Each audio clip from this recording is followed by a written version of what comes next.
देखिए पहला जो न्यूज़ ले रहे हैं ये आप लोगों ने द हिंदू या एक्सप्रेस जो भी पेपर आप पढ़ते हो पढ़ा है या नहीं पढ़ा है?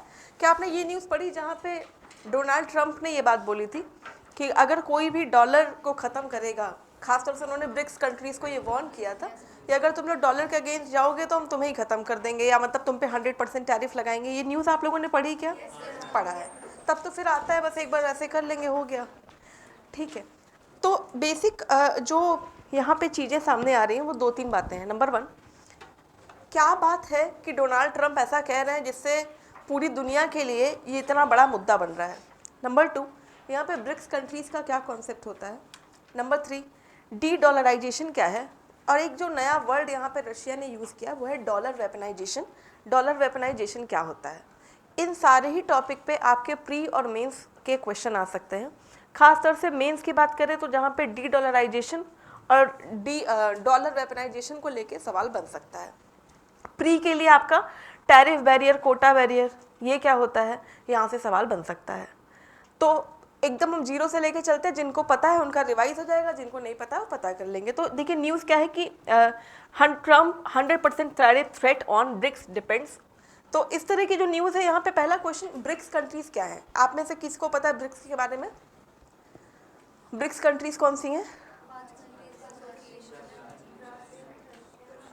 चलिए खड़े होकर बताइए एक जन।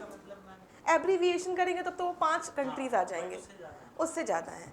तो पहले जरा ब्रिक्स की बात करें। ये जो आप अपने उस पर इमेज देख रहे हैं, बेसिकली ये करेंसी है, ठीक है। ये करेंसी सबसे पहली बार अभी जब ब्रिक्स सबमिट हुई तो रशिया के प्रेसिडेंट का नाम क्या है? Vladimir Putin. तो पुतिन ने ये जो करेंसी अपने हाथ में ऐसे ली हुई थी। अब हाथ में लिया तो लोगों को लगा कि क्या ब्रिक्स के लोग एक नई करेंसी जारी कर रहे हैं। जैसे आपके भारत की करेंसी रुपी है ना, नोट है, वैसे सबको लगा कि क्या नई करेंसी आने वाली है। तो पूछा गया पुतिन से कि क्या नई करेंसी ला रहे हो क्या ब्रिक्स वाले देश? तो इन्होंने कहा नहीं, करेंसी वरेंसी नहीं ला रहे हैं। जैसे कोई मीटिंग होती है तो हम लोग सिक्का जारी करते हैं, ऐसा करते हैं, तो बस ये सिक्का टाइप का है, कोई करेंसी नहीं है। कुछ फॉरेन एक्सपर्ट ने कहा नहीं नहीं, ये दरअसल जो अमेरिका है उसको चढ़ाने के लिए करेंसी पुतिन ने हाथ में ली हुई है कि देखो देखो अब हम नया ला देंगे, ठीक है। तो हालांकि जो रशिया के मतलब ये थे पुतिन थे, उन्होंने इस बात को एक्सेप्ट नहीं किया, लेकिन कहीं ना कहीं अनुमान लगाया जाने लगा कि ज़रूर आने वाले समय में एक हमको नई करेंसी दिख सकती है। अच्छा, करेंसी का मतलब हम अगर आपको बताएं कि आप लोगों ने यूरोपियन यूनियन का नाम सुना है? तो यूरोपियन यूनियन का एक अपनी करेंसी जिसको हम यूरो कहते हैं। तो यूरो का मतलब कि वो लोग जब आपस में ट्रेड कर रहे हैं या किसी और देश से, तो यूरो उनके यहाँ मान्य है जैसे आपके यहाँ रुपी मान्य है। तो अगर मान लो एक करेंसी आ जाएगी, इस तरह की एक नोट आ जाएगी ब्रिक्स देशों की, तो ब्रिक्स देश आपस में इसी करेंसी में व्यापार करेंगे। इसी का सिंपल यही मतलब होता है। अब जैसे ही नोट पुतिन ने दिखाई तो लगा कि अच्छा ये करेंसी आने वाली है क्या, और ब्रिक्स देश लेके आ रहे हैं क्या। देखिए ये ब्रिक्स देश का एक रफ मैप है। इतने देश इस समय ब्रिक्स के पार्ट हैं। आप देखिए तो लगभग 45% पूरे दुनिया का ये जो देश है वो कवर कर रहे हैं। पहले तो एब्रीविएशन से आपको पता है, बी से ब्राज़ील, आर से, आई से इंडिया, सी से, एस से साउथ अफ्रीका। इतने तो पहले तो ब्रिक थे, पहले रिक था, RIC। रिक का मतलब एक ऐसा ट्रायंगल बन रहा था जो अमेरिकन हेजेमनी को काउंटर कर रहा था। एक स्कॉलर हुए थे जिम ओ'नील करके, देखिए इनका नाम, ये जो है जिम ओ'नील नाम का एक पर्सन था जो जैसे हम लोगों क्या आप देखिए रेटिंग निकलती है, थोड़ा थोड़ा सा IR है इसलिए क्या करे बताना पड़ रहा है। जैसे गोल्डमैन सैक्स, जैसे मान लो आपका दैनिक जागरण, जैसे द हिंदू, ठीक है। इस तरह के लोग अपनी अपनी रेटिंग निकालते हैं, बातें बताते हैं। तो ऐसे एक जिम ओ'नील है जो गोल्डमैन सैक्स के लिए लिख रहे थे, और उन्होंने कहा कि अगर दुनिया के ये 3 देश साथ आ जाते हैं तो ये पूरी दुनिया के व्यापार को होल्ड कर सकते हैं। तो उन्होंने 3 देश की बात की, R से रशिया, I से इंडिया और C से चाइना, कि तीनों एक हो जाएंगे, रिक नाम का सर्कल बना देंगे।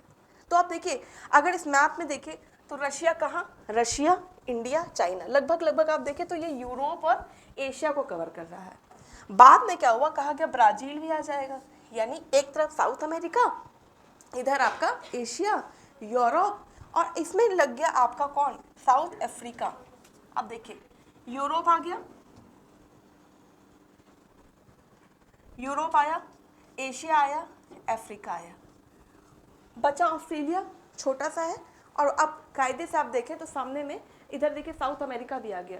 तो तो सीधा सीधा कौन यहाँ पे बच रहा है, नॉर्थ अमेरिका या यूएसए। यानी एक बड़ा भूभाग एक साथ आ रहा है किसके टर्म में, ब्रिक के टर्म में। जब ब्रिक्स बन जाएगा तो अब पूरी दुनिया को लगने लगा ये तो बड़े पावरफुल लोग एक साथ आ रहे हैं, ब्रिक्स लोग एक साथ आ रहे हैं। अगर ब्रिक्स एक बन जाता है तो आने वाले समय में जैसे इधर यूरोपियन यूनियन व्यापार करता है वैसे ब्रिक्स वाले व्यापार करने लगेंगे। तो अब क्या होगा, धीरे धीरे ये ब्रिक्स आगे बढ़ना शुरू होगा। खास तौर से देखिए तो इसमें दो एक दूसरे के काउंटर लोग हैं। एक तरफ आप देख रहे हैं इंडिया है, दूसरी तरफ इसमें चाइना है। इंडिया चाइना क्या दोस्त हैं क्या, नहीं, यानी इंडिया की चाइना से नहीं बनेगी। अब आप देखो तो हमारा चाइना का व्यापार भी चलता है कि नहीं चलता है। तो एक तरफ है स्ट्रैटेजिक, दूसरी तरफ है मॉनेटरी। तो मॉनेटरी के टर्म में इंडिया और चाइना साथ साथ आने के लिए तैयार हैं। क्यों? क्योंकि उनको जोड़ने वाली कड़ी है रशिया, जो कि बीच में है। रशिया कह रहा है कि चाइना हमारा भाई है और भारत हमारा दोस्त है, तो दोनों को हम जोड़ रहे हैं। अब थोड़े बहुत चैलेंजेस है, वो हम आपको कभी ब्रिक्स के बारे में बताएंगे तो बताएंगे, जहाँ पे चाइना चाहता है कि पाकिस्तान भी एंटर कर जाए, इंडिया चाहता है कि पाकिस्तान ना आने पाए। बहरहाल इस तरीके से ब्रिक्स की कहानी आगे बढ़ रही थी। और इस ब्रिक्स में क्या होता है, अभी हाल ही में इसका एक्सपेंशन हुआ और कुछ और देश यानी 6 और देश ब्रिक्स के मेंबर हैं। यहाँ से आपके प्री के क्वेश्चन बन सकते हैं। कौन कौन से नए आ गए हैं? एक तो आपका Saudi Arabia, Iran, Egypt, Ethiopia, Argentina, UAE. अब देखो इसमें थोड़ा सा हम आपको और अगर जोड़ने की कोशिश करें तो जो सऊदी अरेबिया का नाम आप देख रहे हैं, सऊदी अरेबिया बेसिकली अमेरिका का अलायंस है, ठीक है। ईरान की बात करें तो ये रशिया के साथ है। थोड़ा पता यार, पता है कि नहीं पता है? जहाँ ना आए तो बताइएगा। अलायंस का मतलब होता है कि उनकी फैसले में हेल्प करना, या अमेरिका चॉकलेट वॉकलेट पकड़ाता रहता है बीच बीच में, तो ये सब खुश रहते हैं। तो सऊदी अरेबिया किसकी तरफ है? यूएस की तरफ। ईरान किसकी तरफ? रशिया की तरफ। सेम वे यूएई जो है आपका अमेरिका का अलायंस माना जाता है। और ये सब लोग मिलकर ब्रिक्स का एक्सपेंशन कर रहे हैं। हालांकि ये बात रही है। दूसरा क्या है, एक और अपडेट देख लीजिए, तो ब्रिक्स वाले अपना एक बैंक बनाने की बात कर रहे हैं, जिसका नाम है new Development bank. New Development bank कुछ वैसा है जैसे आपका वर्ल्ड बैंक। क्या आप लोगों ने वर्ल्ड बैंक का नाम सुना है? क्या सुना उसके बारे में?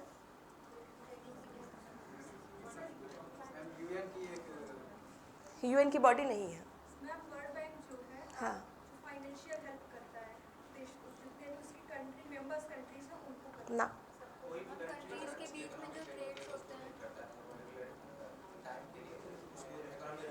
देखिए थोड़ा जल्दी से बताएं, किस बात की हेल्प करेगा?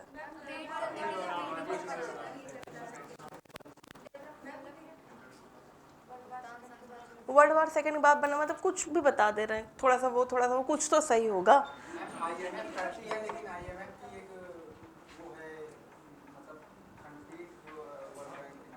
अरे बाप रे, ऐसा ब्लंडर मत कर दीजिएगा। आईएमएफ की कोई खंडपीठ थोड़ी है कि मतलब इलाहाबाद हाई कोर्ट की खंडपीठ लखनऊ में बैठती है, नहीं। देखिए ब्रेटन वुड नाम की एक जगह है, ठीक है। तो ब्रेटन वुड नाम की जगह पे समझौता हुआ था, इसीलिए इनको ब्रेटन वुड इंस्टीट्यूशन कहते हैं, जिसमें 3 इंस्टीट्यूशन है। नंबर 1 है वर्ल्ड बैंक, जिसका नाम है international bank for reconstruction and development. दूसरा है आपका आईएमएफ और तीसरा है WTO। तो जो आपका वर्ल्ड बैंक है ये लोन देता है किस लिए? जब आपको रिकंस्ट्रक्शन और डेवलपमेंट करना होता है। जैसे आपके बैंक में डैम बना, ठीक है, कंस्ट्रक्शन नहीं, रिकंस्ट्रक्शन एंड डेवलपमेंट, उसके लिए अगर दे रहा है तो वो वर्ल्ड बैंक है। अगर भुगतान संतुलन वाला कोई प्रॉब्लम आया तो वहाँ पे जो लोन देगा वो IMF होगा, ठीक है। और तीसरा होता है WTO। तो जैसे आपका वर्ल्ड बैंक लोन देता है किसको? डेवलपिंग नेशंस को, same way New Development Bank BRICS वाले बना रहे हैं कि हम लोग आपस में लोन देंगे। तो इसका मतलब ये है कि अगर ये बैंक बना न्यू डेवलपमेंट बैंक, तो ये वर्ल्ड बैंक को चुनौती देगा कि नहीं? और वर्ल्ड बैंक पे होल्ड किसका है? यूएस का। अगर हमेशा देखिए लोन देने वाले हमेशा ऊपर रहते हैं, तो वहाँ पे डॉलर में सारा खेल हो रहा है, डॉलर में आपको लोन मिल रहा है। तो डॉलर में अगर लोन मिल रहा है तो जिस देश का डॉलर करेंसी वही देश बढ़ेगा। इसका मतलब है अगर डॉलर में ही लोन भी चलेगा तो डॉलर में ही भुगतान होगा, डॉलर में ही चीज़ें होंगी। तो बट ऑब्वियस सी बात है कि वर्ल्ड बैंक बढ़ा, यूएस हेजेमनी बढ़ी। अगर न्यू डेवलपमेंट बैंक बन गया तो इधर चाइना इंडिया बढ़ेगा। न्यू डेवलपमेंट बैंक की मुख्यालय कहाँ पे है? चाइना में। कहाँ? शंघाई। Very good. यही सब UPPCS में छोटे मोटे सवाल आते हैं कि न्यू डेवलपमेंट बैंक का वो कहाँ पे हेडक्वार्टर? शंघाई में। चलिए जल्दी से मैं आपको एक रफ समरी दे दें। अभी तक हमने आपको कुछ नहीं बताया। हमने आपको बताया कि ब्रिक्स देश क्या है। तो ब्रिक बेसिकली पहले 5 देश थे, अभी इसमें 6 और देश जुड़ गए, कुल 11 देश हैं। ये 11 देश क्या करते हैं, मीटिंग वूटिंग करते हैं, जिसमें 5 कौन कौन से, Brazil, Russia, India, China, south Africa, हाँ। उसके बाद फिर लेंगे तो फिर अभी नए कौन आए, Saudi Arabia, Iran, Ethiopia, UAE, 5 और 6 कौन, 6 हो गए ना, मतलब कुल अर्जेंटीना बचा, तो कुल हमारे 11 इसके मेंबर हैं। इनका ये अपना बैंक भी खुल रहा है, न्यू डेवलपमेंट बैंक खुल चुका है, शंघाई में इसका हेडक्वार्टर है। अभी एक करेंसी दिखाई गई, ये वाली करेंसी जो पुतिन लेके खड़े थे, और ये वाली करेंसी जैसे ही न्यूज़ में आई तो ट्रंप का बयान आ गया कि अगर ब्रिक्स कंट्रीज हमारे अगेंस्ट गए तो हम इन पे 100% टैरिफ लगा देंगे। ये 100% टैरिफ वाली न्यूज़ तक हम आपको ले आए, इसलिए मैंने आपको बैकग्राउंड पूरा बताया। यहाँ तक कहीं कोई दिक्कत है? ठीक है, अब चलिए आज की न्यूज़ देखते हैं। देखिए, एक जो रशिया के राष्ट्रपति हैं वो नोट लेके खड़े हुए, तो जैसे ही नोट लेके खड़े हुए पूरी दुनिया ये कयास लगाने लगी कि इसका मतलब डॉलर का विकल्प आने वाला है, इसका मतलब डी डॉलराइजेशन होने वाला है। ट्रंप अभी प्रेसिडेंट जो बन रहे हैं अमेरिका के, उन्होंने अभी कमान नहीं संभाली है। कमान संभालने से पहले ही ट्रंप अपने ट्विटर हैंडल से एक ट्वीट करते हैं। देखिए, हम ट्वीट आपको दिखाते हैं। देखिए, ये है, जैसे इन्होंने ये ट्वीट किया, इस ट्वीट पे इतने ज़्यादा लाइक्स और इतने ज़्यादा कमेंट हो गए कि जितना किसी एक देश की जनसंख्या नहीं उतना तो उस पर कमेंट है।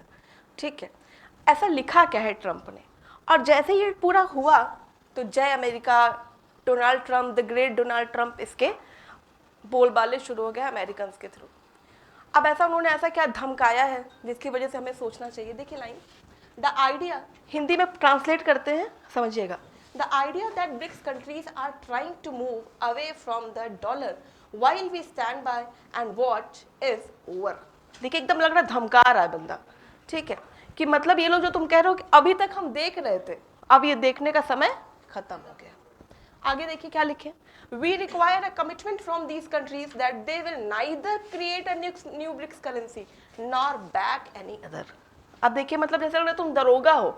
लिखे क्या है कि हम इन देशों से कह रहे हैं कि तुम कमिटमेंट रखो किसके प्रति, डॉलर के प्रति, ना तो तुम नई करेंसी बनाओगे और ना ही किसी और करेंसी को बैक करोगे। एकदम स्ट्रॉन्ग वर्ड ट्रंप की तरफ से। नीदर, देखिए यहाँ से, वी रिक्वायर अ कमिटमेंट मतलब कहो कि ना तो बनाएंगे ना किसी और कंट्री को बैक करेंगे। आगे देखिए, to replace the mighty US dollar, word देखिए, डॉलर भी नहीं लिखे हैं, माइटी यूएस डॉलर को तुम रिप्लेस करने की सोचना भी नहीं। कौन कह रहा है? सीधा अमेरिकन राष्ट्रपति कह रहे हैं कि माइटी यूएस को छोड़ोगे नहीं तो क्या होगा, they will face 100% tariff and should expect to say goodbye to selling into the wonderful US. US भी नहीं, कौन सा? अगर तुमने ऐसा किया तो सोचना भी मत हमारे यहाँ बेचने के लिए, क्योंकि हम तुम पे 100% का क्या लगा देंगे, टैरिफ, और तो तुम वंडरफुल यूएस में सामान नहीं बेच पाओगे। अब जैसे ही ट्रंप ने इतना लिखा, सबने कहा यही प्रेसिडेंट हमको चाहिए था। देखो, जो बाइडन थे वो नहीं समझ पाए। हमारे पहले कहा जाता था कि अमेरिका के लिए first strike and fast strike, सबसे पहले मारता था, सबसे तेज मारता था यूएस। कहा जाता था दुनिया में आप कोई भी झंझट देखिए वहाँ अमेरिका है। नॉर्थ कोरिया, साउथ कोरिया झगड़ा हुआ, अमेरिका है। इंडिया पाकिस्तान प्रॉब्लम है, अमेरिका है। इजराइल का इशू हो रहा है, अमेरिका वहाँ पे भी है। ईरान के साथ इशू है, अमेरिका वहाँ पे भी है। रशिया यूक्रेन वॉर हो रहा है, वहाँ पे भी है। मतलब जो अमेरिका को आप देखिए तो वो हर जगह थे, इसीलिए वो सब लोग क्या होते हैं, वो पावर, बाईपोलर, ये मल्टीपोलर, लेकिन अमेरिका बात करता है ग्लोबल पावर। ठीक है, यूएस इज ओनली कंट्री जो कहता है यूनिपोलर वर्ल्ड है और हम ही चौधरी हो। तो जैसे ही आया तो यूएस के लोग कहने लगे कि जो अमेरिका की खोई हुई ग्लोरी थी वो वापस ले आ देगा ट्रंप, अरे अब तो मजा आ गई, ये हो गया। अब ये इस तरह की बातें शुरू हो गई। अब क्योंकि हम भी ब्रिक्स के मेंबर हैं और हमने भी आपको ब्रिक्स का पूरा ओवरड्राफ्ट समझा दिया कि किस तरीके से है, तो इसलिए इस इशू को समझना आपके लिए ज़रूरी है, जहाँ पे 2 चीज़ें समझनी ज़रूरी है कि एक डी डॉलराइजेशन क्या होता है, दूसरा डॉलर वेपनाइजेशन क्या होता है। अब बताइए, यहाँ तक पूरा बेस अच्छे से समझ में आया? ठीक, अब देखो यहाँ पे पहले मुझे बताइए कि आपको टैरिफ वगैरह पता है? पता है कि नहीं पता है? पता है। जैसे मानो हम यहाँ पे इंडिया है और मुझे अपना सामान किसको बेचे, चलिए चाइना को बेच दें, यही लॉस में रहता है। ठीक है, तो इंडिया चाइना को सामान बेच रहा है। मान लीजिए मेरा सामान 100 रुपए का है, तो चाइना जाएगा, चाइना के पास यहाँ पे मान लीजिए एक वॉल है, वो क्या करेगा, यहाँ पे क्या लगा दें, पैसा, शुल्क, सीमा शुल्क, टैरिफ लगा दें। तो मान लीजिए अगर यहाँ पे 20% का टैरिफ लगाए तो चाइना में हमारा सामान कितने का, 120। सिंपल मैथ्स है, जहाँ पे हर देश ये कोशिश करती है कि हमारे देश के लोगों की इकोनॉमी ज़्यादा अच्छे से चले, इसके लिए वो इतना टैरिफ लगाती है कि काम चलता रहे। जैसे आपको पता है BMW, क्या BMW वाकई में इतनी महंगी है जितनी महंगी इंडिया में मिल रही है, लेकिन हमारी महिंद्रा कॉम्पीट कर सके इसलिए हम अपना BMW पे अच्छा खासा 80-90% टैरिफ लगा दीजिए तो इतना महंगा हो जाएगा। सेम है आपका पेट्रोल, इतना महंगा है जितना इंडिया में बिक रहा है, नहीं। तो इसके लिए मान लीजिए यहाँ पे 100 का सामान है, 100 लग गया तो सामान कितने का, 200 का। तो बट ऑब्वियस सी बात है कि चाइना वाले चाइना का सामान लेंगे, इंडिया का नहीं लेंगे। तो यही टैरिफ बैरियर है जिसकी बात ट्रम्प कर रहे हैं कि अगर ऐसा हुआ तो हम टैरिफ लगा देंगे। एक चीज़ और याद रखिए कि पूरी दुनिया से जो भी हम ट्रेड करते हैं, बेसिकली इंडिया, हम चाहे जिस देश से भी ट्रेड करते हैं सब जगह घाटे में है। आपको पिछली वाली क्लास याद हो तो मैंने बताया था नाइजीरिया से भी हम घाटे में हैं, बताया था कि नहीं बताया था। केवल अमेरिका ही एकमात्र ऐसा देश है जिससे हम फायदे में हैं। अमेरिका को हम बेचते ज़्यादा हैं, उससे खरीदते कम हैं। तो अगर टैरिफ लगा तो हमें नुकसान होगा कि फ़ायदा, नुकसान, और कायदे से नुकसान हो जाएगा। ठीक। दूसरी चीज़, आपको पता है कि इंडियंस, बहुत सारे इंडियन डायस्पोरा का मतलब जो हमारे इंडियन बाहरी देशों में रह रहे हैं, अमेरिका में अच्छे खासे नंबर में इंडियंस रह रहे हैं। ठीक। अगर ऐसा होगा तो जो इंडियन डायस्पोरा वो वहाँ प्रॉब्लम में आएगा कि नहीं आएगा। तो दोनों तरीके से ये न्यूज़ हमारे लिए इंपॉर्टेंट बनती है। देखिए यहाँ पे ये जो पूरा हुआ, ये तो टैरिफ की बात हुई और डी-डॉलराइजेशन, और इसका मतलब क्या है। देखिए जैसे ही बात आई तो सबसे पहले स्टेटमेंट सामने आया पुतिन का। पुतिन ने कहा कि ये जो अमेरिका कर रहा है इसको हम कहते हैं डॉलर वेपनाइजेशन, यानी ये डॉलर को एक वेपन की तरह यूज़ कर रहे हैं। वेपन का मतलब हुआ शस्त्र, हथियार, कि इस हमको ये डॉलर से मारने की कोशिश की जा रही है। अब इसको समझते हैं कैसे। आपको पता है पूरी दुनिया में लगभग एवरेज लेके चले तो 70% जो ट्रेड होता है वो डॉलर में होता है। मतलब मान लीजिए कि हमने कोई सामान खरीदा किसी भी कंट्री से, तो हम उसको पे कैसे करेंगे, डॉलर में। अब डॉलर में पे कैसे करते हैं ये भी आपको पता होना चाहिए। आप मुझे किसी कंट्री का एग्जांपल बताएं। जैसे आप जापान से क्या खरीदते हैं, क्या खरीदते हैं, और चलिए Hyundai, technology, automobile. South Korea से भी यही लेते हैं। मान लीजिए कि हम साउथ कोरिया जापान से यही लें, क्या ले रहे हैं, ऑटोमोबाइल ले लें। AM मतलब ऑटोमोबाइल, ठीक है। अब मान लो हमने इनसे लिया, सपोज करिए $100 का हमने इससे सामान लिया। अब क्या करें, इनका सामान हमारे यहाँ आ जाएगा वाया कैसे, सी रूट के थ्रू हमारे पास सामान आ जाएगा। अब बदले में हमको इनको डॉलर देना होगा, तो क्या करें, सिप में पैसा लाद के जापान भेज दें, नहीं। तो पैसा देने का कुछ ना कुछ तरीका होना चाहिए। इस पूरे दुनिया का व्यापार जिस तरीके से चलता है वो डॉलर में चलता है, तो डॉलर देंगे कैसे। देखिए ये पूरे दुनिया के जितने भी बैंक हैं, लगभग आप मान के चलिए दुनिया में हजारों बैंक हैं। इन सारे हजारों बैंकों ने अपना अपना खाता खोल के रखा है अमेरिका में। सारे बैंकों का खाता कहाँ पे है, US में। और इसके पीछे का रीज़न क्या है, जैसे हम सब लोग अपनी पॉकेट मनी अपनी मम्मी को दे देते हैं ना, कि इसलिए कि अगर मम्मी के हाथ से पैसा खर्च हो गया तब तो फिर पूरे घर की अर्थव्यवस्था खत्म। वैसे ही अगर मान लीजिए कि अमेरिका डूब गया तो इसका मतलब तो पूरे दुनिया की इकोनॉमी खत्म। तो हम सब लोगों, मतलब जितने भी इंपॉर्टेंट बैंक्स आप देखें, सबका खाता कहाँ पे है, US में। सारे बैंकों का अमेरिका में खाता है, जिसमें सारी करेंसी का ट्रेड किस में होता है, डॉलर में। ठीक। अब ये जो अमेरिका में ये सारे खाते खुले हैं, मतलब सारे बैंक US में हैं, और वो लोग एक मॉडल फॉलो करते हैं जिसको हम स्विफ्ट मॉडल कहते हैं। जब ये यूक्रेन रशिया न्यूज़ में था तो आप लोगों ने इस बारे में सुना होगा, स्विफ्ट मॉडल के बारे में सुना था कि नहीं, ये स्विफ्ट मॉडल से काम होता है। ये भी सुना होगा कि रशिया को अमेरिका ने स्विफ्ट मॉडल से बैन कर दिया। एनीबडी हैज आइडिया कि स्विफ्ट मॉडल क्या होता है? Very good. हाँ,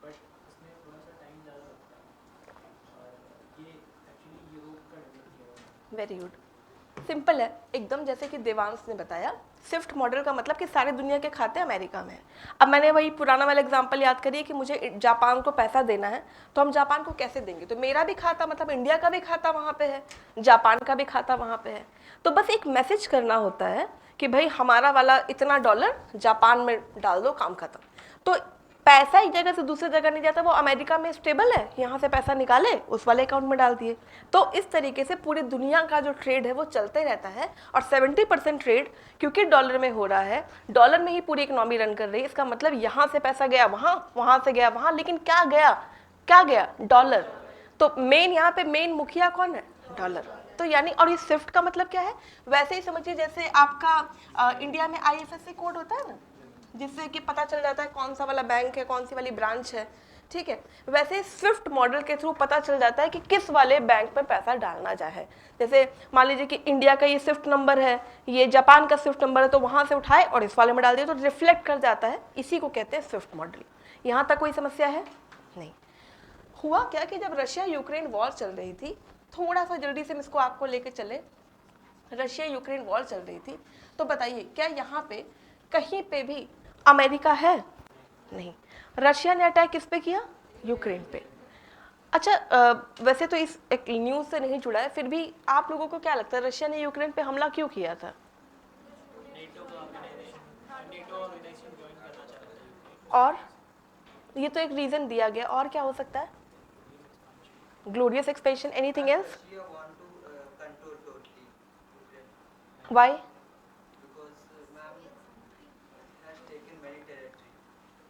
Who has taken many territory? Ukraine has taken many territory? No. Anyone else? क्यों यूक्रेन पे हमला कर रहा था? तो चलिए, तो इन्होंने बता दिया। और कुछ?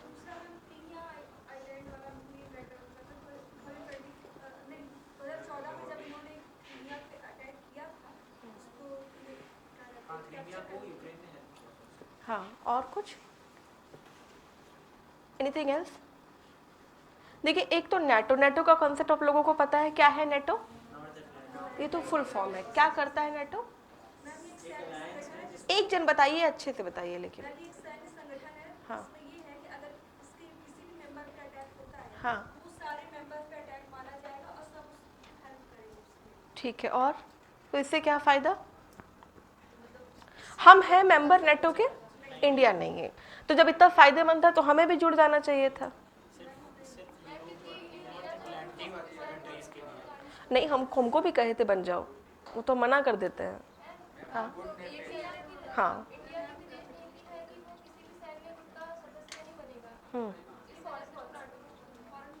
और कुछ?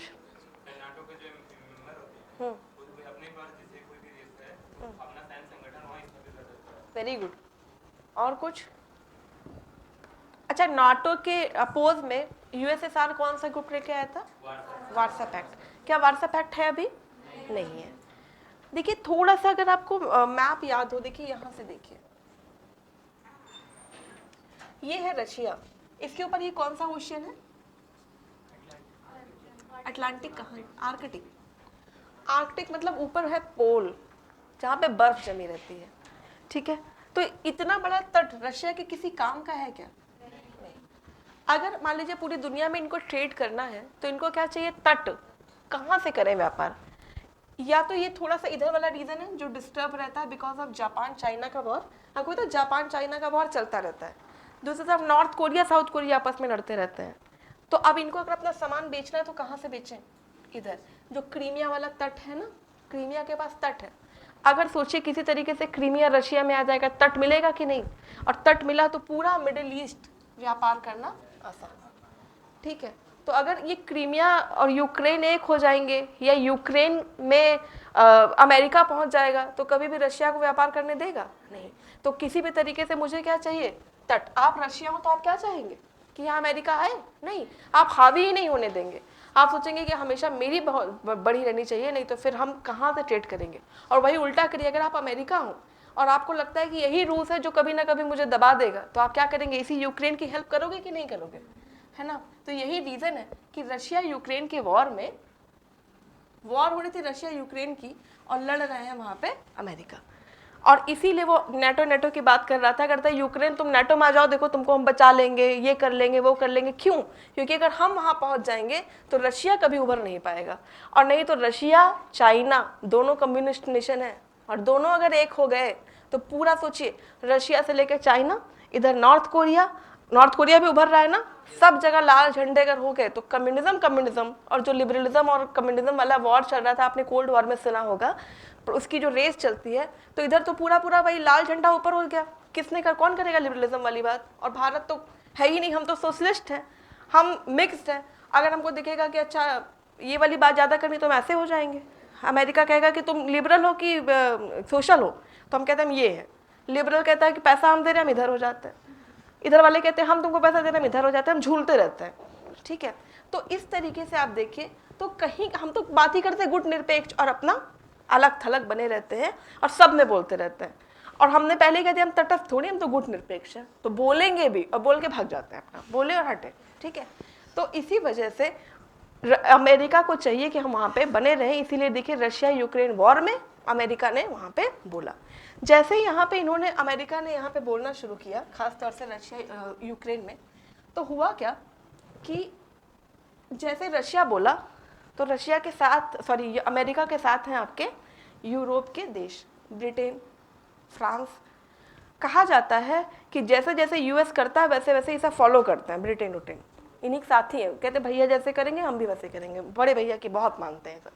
तो इसीलिए आपने देखा होगा कि जब अमेरिका ने कहा कि रशिया गलत कर रहा है, ये गलत कर रहा है, तो तुरंत ब्रिटेन ने बोला कि क्या कर रहा है, यूक्रेन के साथ गलत हो रहा है, पूरी दुनिया के लोग एक हो जाओ, रशिया को बाइकआउट करो। अब आप भारत है, रशिया वो देश है, जब 1971 में वॉर हुआ था तो किसने हेल्प करी थी इंडिया की? रशिया।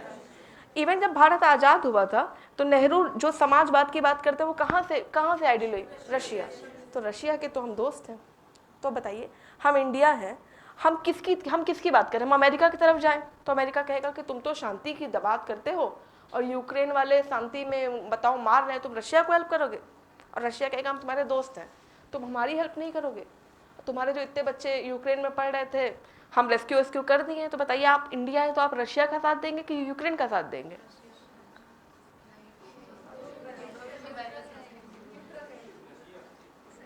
क्या कर रहा इंडिया ने, क्या किया फिर? मतलब दिखाना ये है कि हम चुप हैं और करना हमको वही है जो हम कर रहे हैं। तो इसका मतलब तो ये होना चाहिए कि हम रशिया से व्यापार बंद कर दें। हमने किया नहीं। इवन हम तो नाइजीरिया छोड़ के रसिया से तेल गैस ले रहे हैं। पहले तो हम मिले, अपने बच्चों को निकाल आए वहाँ से यूक्रेन से, सब संरक्षित हो गए, अब अपना शुरू किए हैं। दूसरी तरफ हम ये भी चिल्लाते रहते हैं कि वॉर हम एक्सेप्ट नहीं करेंगे, वॉर एक्सेप्ट नहीं करेंगे, तो बंद भी नहीं करा रहे हैं, बस बोल रहे हैं कि नहीं गलत तो हो रहा है। ठीक है, तो हम अपना बोलते रहे, तो अभी भी यही बोल रहे हैं गलत तो हो रहा है सब। अब इधर देखिए रशिया और अमेरिका ये दोनों आमने सामने आ रहे हैं रशिया यूक्रेन वॉर में। अब इसमें क्या हुआ कि जैसे ही यूक्रेन पे हमला होना शुरू हुआ, इधर अमेरिका ने शुरू किया कैसे हम इस रशिया को रोकें। तो जो स्विफ्ट सिस्टम की हम बात बता रहे हैं आपको, स्विफ्ट मतलब जहाँ पे सारे बैंकों का खाता अमेरिका में है, अमेरिका ने एक मास्टर स्ट्रोक खेला और उन्होंने क्या किया, रशिया का स्विफ्ट खाता बैन कर दिया, खत्म, तुम स्विफ्ट से बाहर। अब जैसे मान लीजिए स्विफ्ट से बाहर, अभी तक रशिया व्यापार कर रहा होगा ना दूसरे देशों के साथ, अब अगर आपने स्विफ्ट बंद कर दिया तो वो व्यापार कहाँ से करे? आपको पता है रशिया में उगता नहीं, वो तेल और गैस का बेसिकली वो पूरा भंडार है उनके यहाँ। खाएं क्या रशिया वाले? कमर तोड़ने की कोशिश कर दी अमेरिका ने कि स्विफ्ट खत्म कर दो, ब्लॉक कर दो, ताकि किसी से व्यापार कर ही ना पाए। अब जब ये किसी से व्यापार कर ही नहीं पाएंगे तो इसका मतलब क्या हुआ, पूरी दुनिया से आप कट गए, एटलीस्ट 70% तो कट ही गए।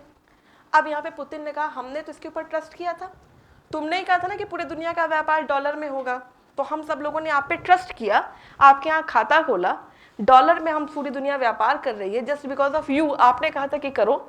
अब इसके बाद तुम हमको आज हमको ब्लॉक कर रहे हो, कल को किसी और देश को भी ब्लॉक कर सकते हो, और अगर किसी और देश को भी ब्लॉक कर सकते हो तो इसका मतलब ये है कि यूएस पे ट्रस्ट करने लायक नहीं है। अगर आप इनके साथ व्यापार करना चाहते हैं या कभी कभी इन्हीं से झगड़ा हो गया तो तुम्हारा खाता ब्लॉक कर देगा, और अगर खाता ब्लॉक कर देगा तो हमारे सब कुछ कट गया। इसका मतलब ये क्या है, ये डॉलर नहीं है, ये डॉलर वेपनाइजेशन है, जहाँ पे आप डॉलर को एक शस्त्र की तरह, एक औजार की तरह यूज कर रहे हैं ताकि बाकी लोगों की इकोनॉमी खत्म हो जाए। हमने क्या तुम्हारे ऊपर हमला किया था? यूक्रेन पे किया था ना। तो जब ये बाइलेटरल वॉर चल रहा था तो वहाँ पे आपने क्यों बोला, और इसीलिए हम यहाँ पे डॉलर हटाने की बात करते हैं, डॉलर रिप्लेसमेंट की बात करते हैं, तो अगर डॉलर हटेगा तो आएगा क्या? रशिया की करेंसी क्या है? रूबल। तो क्या रूबल में करा जाए? इंडिया की करेंसी क्या है?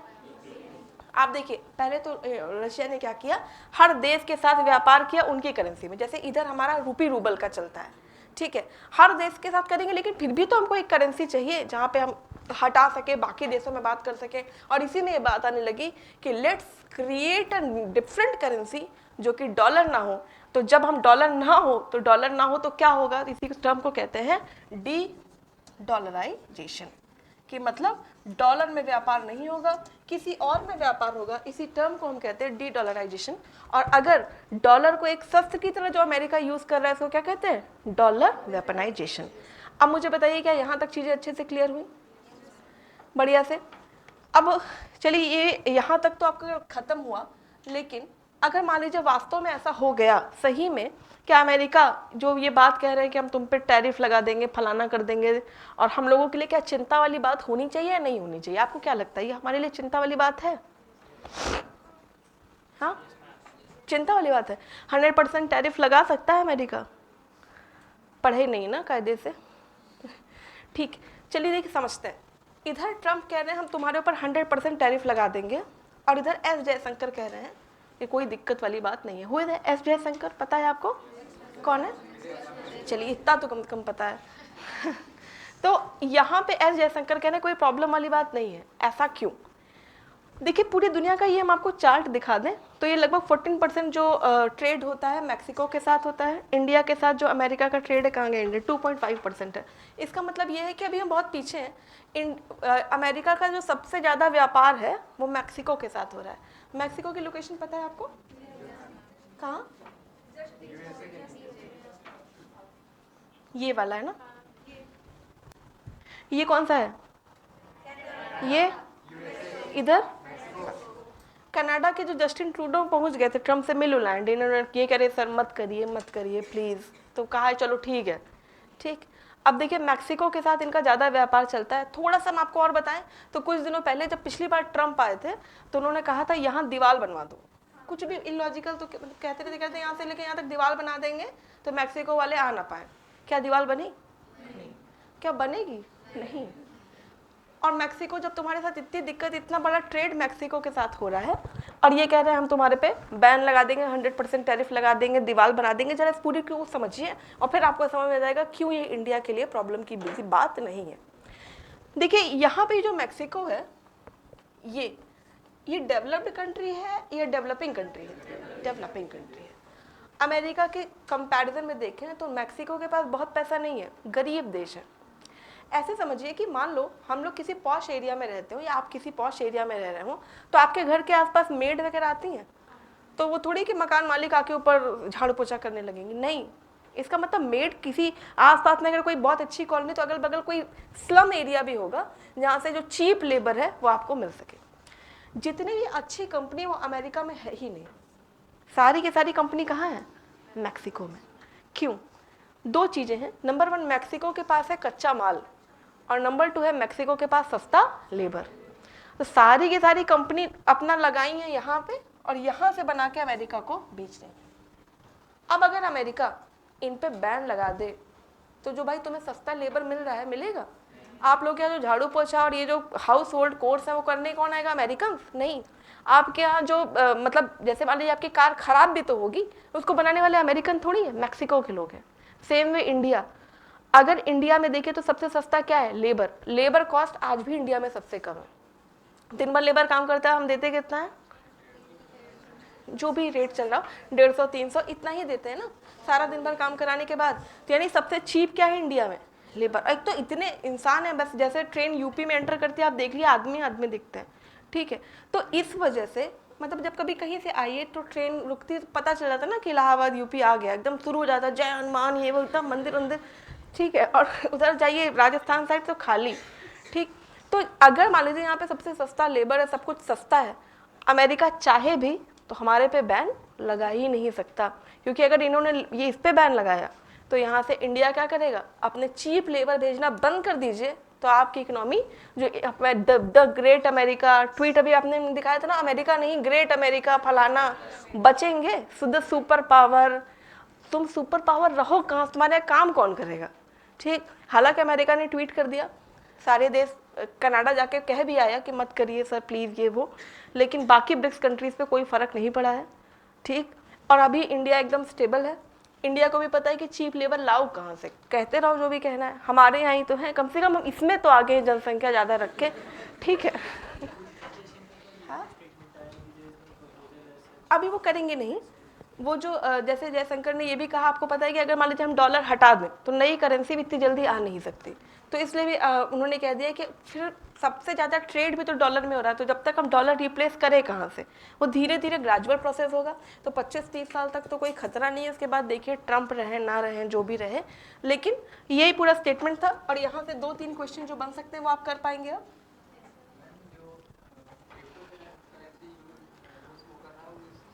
क्रिप्टो डिफरेंट एस्पेक्ट है, क्रिप्टो का मतलब है सब कुछ डिजिटल फॉर्मेट में, जैसे आपका बिटकॉइन है, ठीक है, ये सारा, हाँ ये क्रिप्टो डिफरेंट एस्पेक्ट है, डॉलर डिफरेंट एस्पेक्ट है, ठीक। इवन जो आपके मोबाइल में पैसा है वो भी क्रिप्टो नहीं है, ठीक है।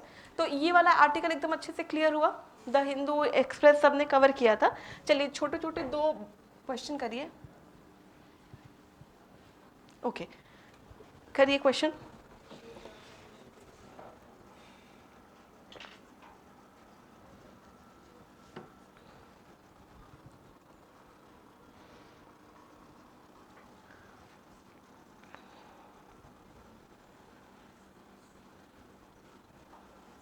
हाथ उठाइएगा, हल्ला मत करेगा।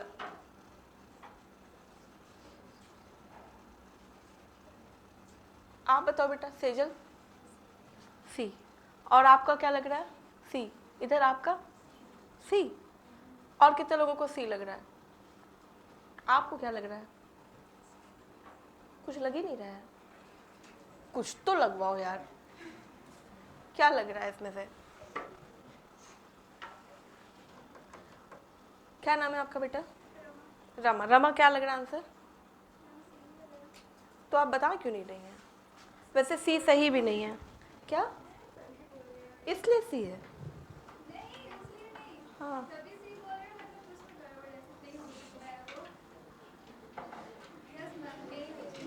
देखा सब लोग बोल रहे हैं तो नहीं होता, हट के कोई बोल के बताओ भाई जो सब बोले हो सकता है सही भी हो, तो फिर आपके हिसाब से सही क्या है,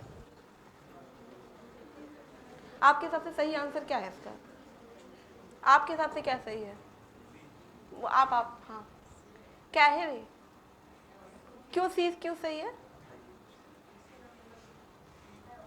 खड़े होके बताओ बेटा, जल्दी बताओ, अभी बहुत सारे आर्टिकल डिस्कस करने, खामखा 4 बजे तक बैठे रहोगे, जल्दी करो, हाँ चलो बताओ, कहाँ लिखा सी सही है,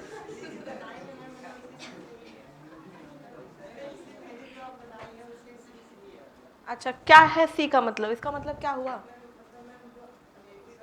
हाँ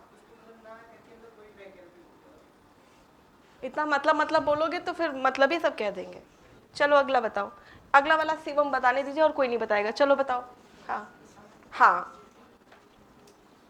इनको आईआर बहुत पसंद है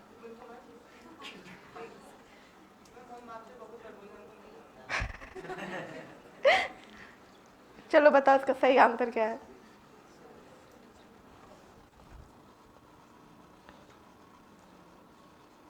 अभी समझ में आया कि नहीं, इस बार आज समझ में आया कि नहीं, हाँ ये समझ में आया कि नहीं टॉपिक, ये आईआर ही है बेटा, अब बताओ इसका आंसर क्या है, आई रे, चलो अब बताओ इसका सही आंसर क्या है, अब बताने दीजिए इनको, हाँ